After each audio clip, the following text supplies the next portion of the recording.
नमस्कार, मैं धर्मेंद्र कुमार प्रगति क्लासेस के YouTube चैनल में सभी का बहुत बहुत स्वागत। बात करेंगे भारत की प्रमुख वीरांगनाएं क्लास क्रमांक 2। इससे पहले क्लास क्रमांक 1 में सावित्रीबाई फुले जी को मैंने आपको पढ़ाया था।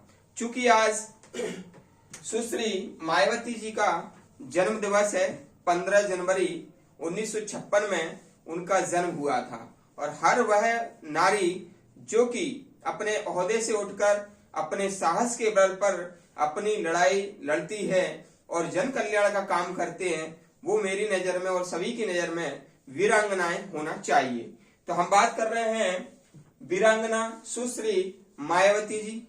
तो इनके बारे में ये 3 जो मैंने लाइनें लिखी हैं, ये बहुत ही बड़ी लाइन है। जैसे कि लड़की हूं, लड़ सकती हूं, तो इन्होंने ये साबित किया।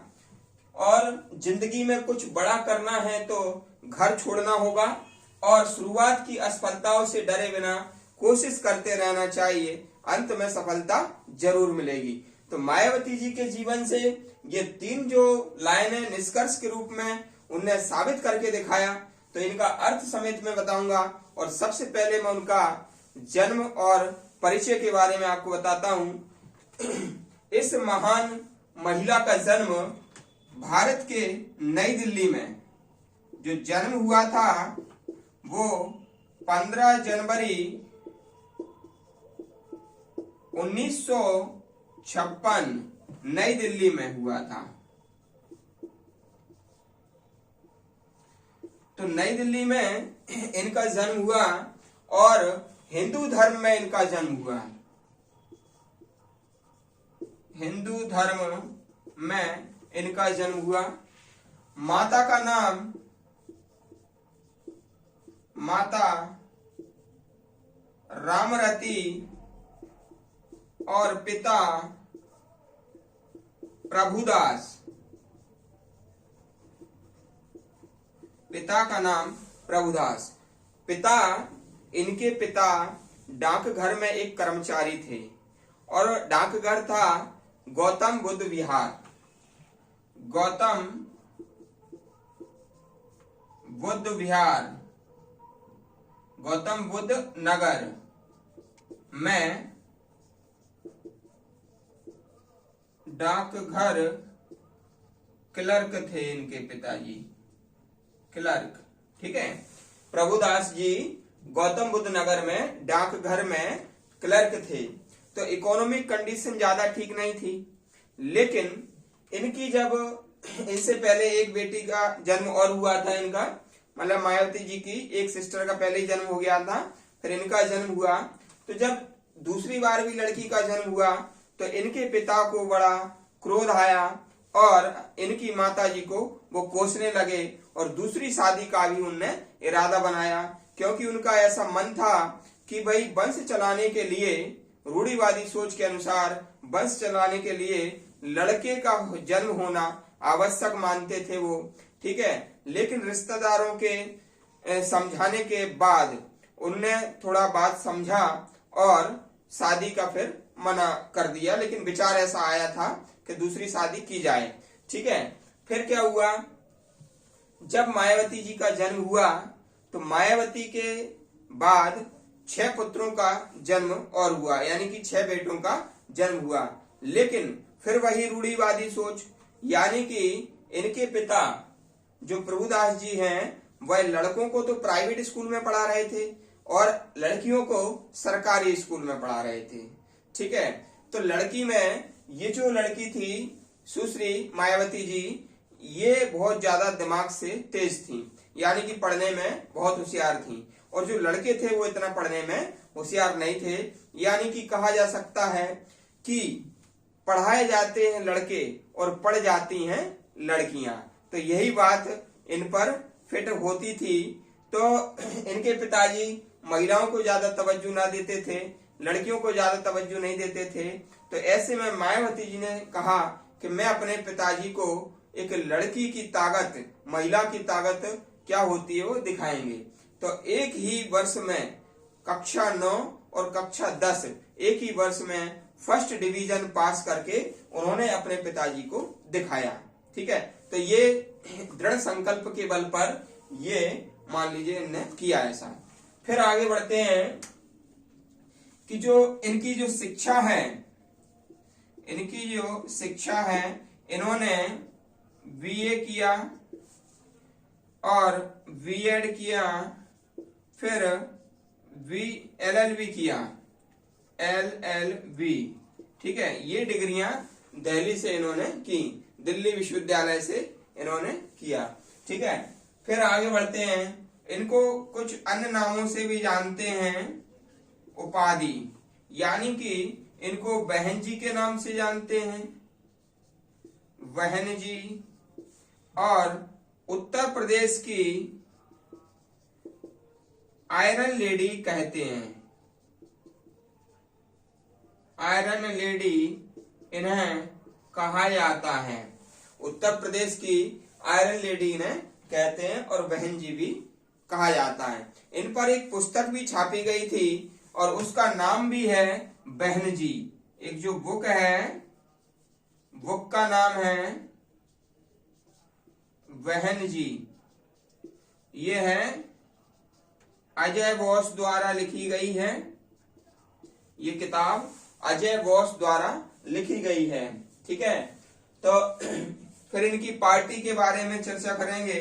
तो इनकी पार्टी थी बहुजन समाज पार्टी, बहुजन समाज पार्टी, और यह पार्टी जो है ना, मानवर कांसीराम जी ने इस पार्टी की स्थापना की थी और यह पार्टी बनी थी 14 अप्रैल 1984 वी आर अम्बेडकर साहब की जयंती पर यह पार्टी बनाई गई थी, जो कि वर्तमान में एक राष्ट्रीय पार्टी है। और इस पार्टी के जो अध्यक्ष हैं सुश्री बहन कुमारी मायावती जी हैं, ठीक है। तो इतना आपको समझ में आ गया होगा। इनका वैसे लक्ष्य जो था ना, इनका लक्ष्य ये था कि भाई पढ़ लिख कर एक आईएएस अधिकारी बनेंगे।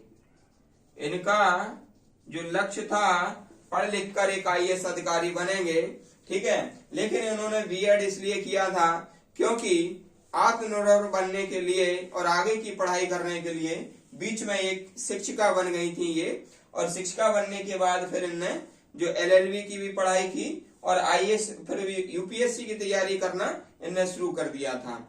तो एक दिन क्या हुआ, ये पार्क में पढ़ रही थी, मानवर कांसीराम जी आए और इनका तेज देख करके, पढ़ाई के प्रति मन देख करके इनसे पूछा आप क्या करना चाहते हो। तो इन्होंने कहा मैं पढ़ लिख कर आईएएस अधिकारी बन करके अपने समाज की सेवा करेंगे, ठीक है। तो उन्होंने कहा कि समाज की सेवा तो नहीं हो पाएगी इस प्रकार से, क्योंकि जो आईएएस होता है वह प्रशासक होता है और प्रशासक हमेशा शासन के अधीन होता है। इसलिए आपको यदि अपने समाज की सेवा करना है तो आपको समाज सुधार के तहत आपको शासक बनना पड़ेगा, यानी कि आपको राजनीति में आना पड़ेगा। तो मानवर कांसीराम जी के कहने पर ये मान लीजिए राजनीति में इन्होंने कदम रखा, ठीक है। तो जब इन्होंने राजनीति में कदम रखा तो इनके पिताजी नहीं चाहते थे कि ये राजनीति में जाएं। तो इनके पिताजी ने एक बात कही कि यदि आप घर से अगर राजनीति में प्रवेश करोगे तो आपको घर के जो दरवाजे हमेशा के लिए बंद कर दिए जाएंगे। तो ये अपने अपने एक सूटकेस में कुछ कपड़े रख करके और घर को हमेशा के लिए जो है मना कर करके और अपना लक्ष्य की ओर, अपने जीवन के लक्ष्य की ओर आगे बढ़ी। तो इसलिए मैंने कहा है कि भाई पहली लाइन जो है, लड़की हूं लड़ सकती हूं, यानी कि इनके पिताजी को इन्होंने खुद दिखा दिया था कि भाई एक लड़की की ताकत क्या है। वह कक्षा 9 और 10 एक वर्ष में इन्होंने फर्स्ट डिवीजन से पास की, ठीक है। जिंदगी में कुछ बड़ा करना है तो घर छोड़ना पड़ेगा। इन्होंने अपने राजनीति और समाज सुधार के लिए परिवार को त्याग कर दिया था। तो जिंदगी में कुछ बड़ा करना है तो घर भी छोड़ना पड़ेगा। आज हर महिला के लिए ये मायावती जी एक प्रेरणा के रूप में है, इसलिए मैं इनको और आपको पढ़ाना चाह रहा हूं। और शुरुआत की असफलताओं से डरे बिना कोशिश करते रहना चाहिए। जब ये राजनीति में प्रवेश किया, जब इन्होंने राजनीति में प्रवेश किया तो 1984 की बात है ये। तो 1984 में कोरोना कैरोना जो सांसद क्षेत्र है उसमें असफल रही है। फिर 1985 में ये वहां पर एक अन्य चुनाव इन्होंने लड़ा तो वहां पर भी ये असफल रही। 1987 में यहाँ पर ये जो बिजनौर है ना, बिजनौर, तो बिजनौर में ये जो सांसद का चुनाव था वहां से भी ये पराजित रही। फिर 1987 में हरिद्वार में भी ये पराजित रही। फिर 1989 में बिजनौर में फिर से ये उपचुनाव हुआ। बिजनौर में फिर से यहाँ पर सबसे पहले उन्हें जीत हासिल हुई। हमेशा ध्यान रखना, 1984 में हारी, 1985 में बिजनौर में हारी, 1987 में हरिद्वार में हारी। 3 बार चुनाव लड़ने के बाद ये लगातार पराजित होती रही। फिर 1989 में ये बिजनौर में इन्होंने लोकसभा सांसद के उपचुनाव में इन्होंने जीत हासिल की और ये पहली बार सांसद बनी। तो इसलिए ये जो तीसरी लाइन है, शुरुआत की असफलताओं से डरना नहीं चाहिए। अब्राहम लिंकन भी यही कहते हैं, शुरुआती असफलताओं से डरना नहीं चाहिए। आज कितने भी व्यक्ति प्रतियोगिताओं की तैयारी करते हैं और शुरुआत में असफल हो जाते हैं, हिम्मत हार जाते हैं और वो अपनी पढ़ाई छोड़ देते हैं। एक बात ध्यान रखना कि ताले की जो आखिरी चाबी होती है ना, उससे भी ताला खुल जाता है। तो इसलिए आखिरी चाबी तक आपको प्रयास करते रहना चाहिए। इसके आगे बढ़ता हूं, आप इसको स्क्रीनशॉट ले लीजिए, फिर मैं इसको रब करता हूं, आगे का बताता हूं मैं।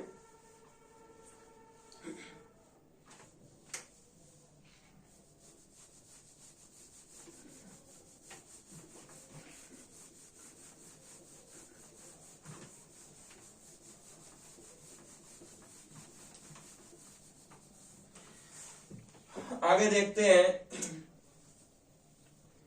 ये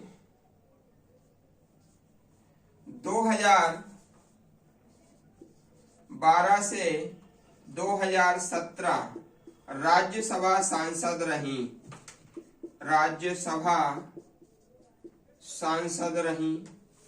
ठीक है, राज्यसभा सांसद। फिर 1993 में सपा से गठबंधन करने के बाद 1995 में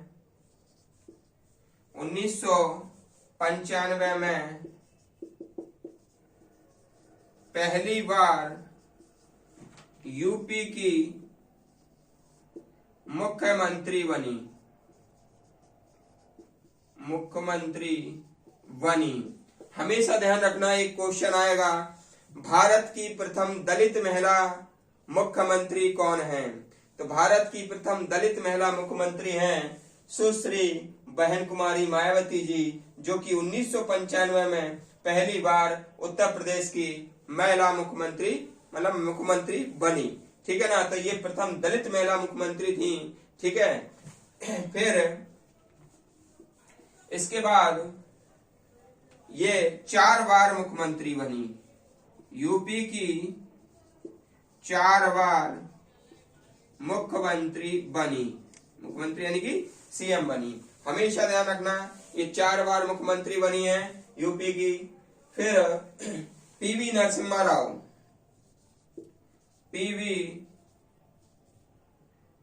नरसिम्हा राव, ये पूर्व पीएम, इन्होंने लोकतंत्र का चमत्कार कहा है। मायावती को लोकतंत्र का चमत्कार कहा है, ठीक है। हमेशा ध्यान रखना, क्योंकि इनने साधारण से कोशिश से लगातार प्रयास करते हुए एक उच्च शिखर को प्राप्त किया। तो पूर्व प्रधानमंत्री पीवी नरसिम्हा राव ने मायावती जी को लोकतंत्र का चमत्कार कहा है। हमेशा ध्यान रखना, जो मायावती जी हैं उनका जो जीवन है, आपका जीवन तो फिर भी अच्छा होगा, जब वो 10 वर्ष की थी और उनके परिवार में काफी समस्या थी, यानी कि माताजी बीमार थी, पिताजी शहर से बाहर थे, उनके छोटे भाई का तबीयत खराब हो गया था, तो वो 6 किलोमीटर तक अपने छोटे से भाई जो कि 2 महीने का था उस समय, उसको गोद में लेकर के और राजेंद्र नगर हॉस्पिटल में लेकर के गई पैदल पैदल 6 किलोमीटर। कपड़े गर्मी से तरबदर हो गए थे, ठीक है, पसीना पसीना हो गए थे। तो उस समय उनकी क्या कोई पहचान थी? नहीं थी कोई पहचान। तो भाई आप लोगों की जो सुविधाएं हैं वो तो फिर भी ज्यादा हैं। तो आज जो भारत में और विश्व में जिनका एक पहचान है निश्चित के भाई भारत की प्रथम दलित महिला सीएम जो कि 1995 में बनी, उनकी एक निश्चित पहचान है। तो एक पहचान बनाने से पहले एक व्यक्ति को एक बहुत बड़ी मुश्किलों से गुजरना पड़ता है, असफलताओं से गुजरना पड़ता है। लेकिन जो व्यक्ति मुश्किलें और असफलताओं को लगातार लड़ते रहे तो एक न एक दिन उन असफलताओं और मुश्किलों को शिकस्त दे करके वो अपने लक्ष्य को हासिल कर लेता है और एक चमकता हुआ सितारा बन जाता है। तो ये थी हमारी आज का जो वीरांगनाएं सुश्री मायावती के नाम, और आज उनका 68वां बर्थडे है, यानी कि जन्म दिवस है। तो उनके लिए जन्म दिवस की बहुत बहुत शुभकामनाएं। और सभी से मैं कहूंगा कि जितने भी महान व्यक्ति, महान वीरांगनाएं, महिलाएं हैं, उनसे, उनके जीवन से आप लोग अगर प्रेरणा लें तो आपका जीवन भी बहुत आगे जो है ना स्वर्णिम जीवन हो जाएगा। तो इसी के साथ आप को ये वीडियो कैसा लगा कमेंट्स करके जरूर बताएं, और वीडियो को अधिक से अधिक शेयर करें, और जो व्यक्ति नए हैं वो चैनल को सब्सक्राइब करें। सभी का बहुत बहुत धन्यवाद।